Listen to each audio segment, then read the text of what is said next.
I exposed my aunt after she claimed I was faking my disability for attention. She then ends up attacking me and putting me in hospital. I, 31F, was born with a severe genetic disorder called EDS, hypermobility type. The illness varies greatly from person to person. Most can lead relatively normal lives with some pain and problems. EDS is essentially a group of disorders caused by defective collagen in the body. This results in a host of issues, including joint hypermobility, which causes joints to be so loose and unstable that they dislocate or subluxate, partially dislocate, constantly. Severe joint and soft tissue pain due to the constant dislocations and the resulting damage to the joints, among other things. Extreme chronic fatigue. Skin that bruises easily and, in thin areas, can even tear. Dizziness when standing up because my blood pressure drops rapidly. About 11 years ago, my disorder worsened significantly, and I was forced to start using a wheelchair to get around, as walking more than 100 feet became extremely dangerous for me. The risk of falling due to a hip dislocation was high. In the last 3 years, I upgraded to an electric wheelchair because pushing a manual chair became too painful.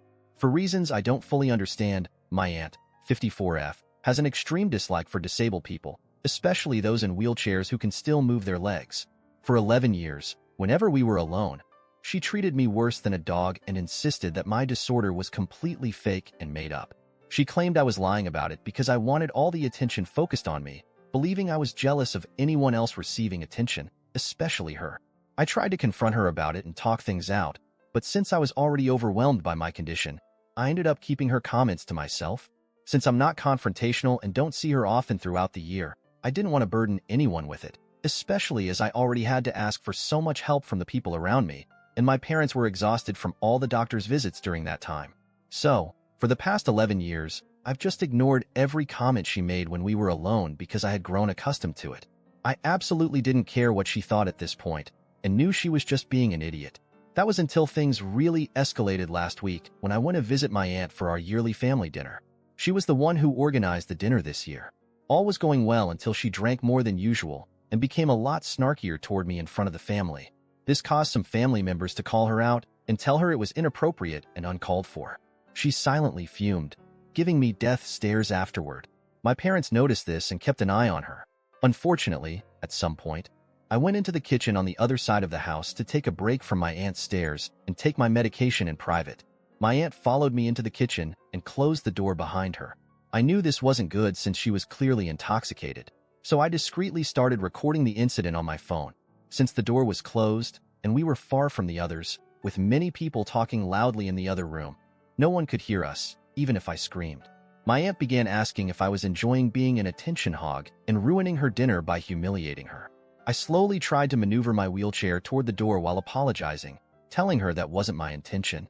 At that point, I tried to say what she wanted to hear so I could get to safety. She started raising her voice, accusing me of being jealous of her success and faking my disorder out of laziness. She began calling me every name in the book, yelling nonsense at me. I started to think she might be having a mental breakdown and began crying, pleading with her to let me go. Realizing I needed to get out of there, I decided I couldn't do so in my chair, so I tried to get out of it. Unfortunately, she turned violent and pushed me back into the chair hard. She screamed that she wasn't done yet, and that liars like me needed to be taught a lesson. She started hitting me in the face as hard as she could, which dislocated my jaw. Then she tried to pull me out of the chair, dislocating my arm, but I fought back, so she failed.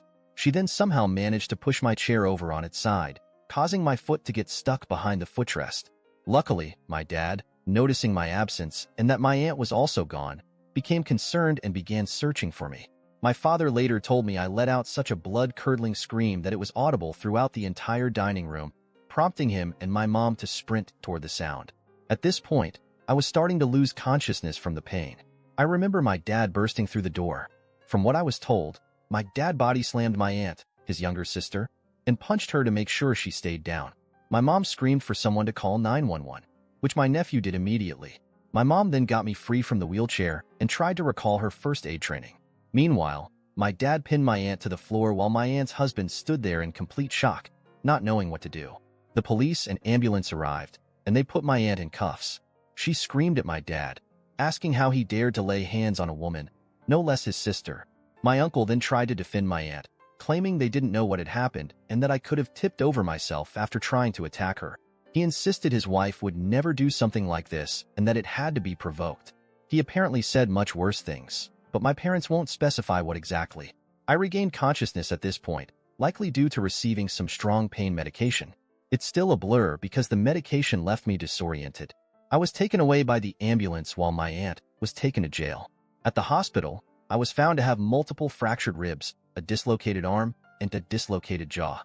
I also suffered a concussion from the punches, but the worst damage was to my foot, which turned out to be broken.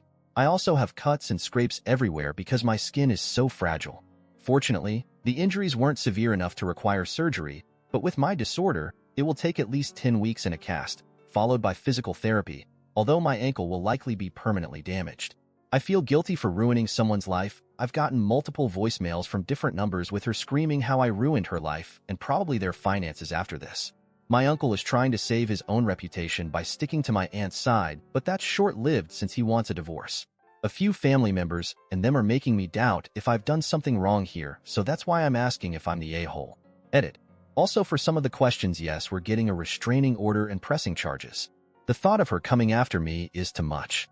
For people wondering how I was given pain meds when I wasn't conscious.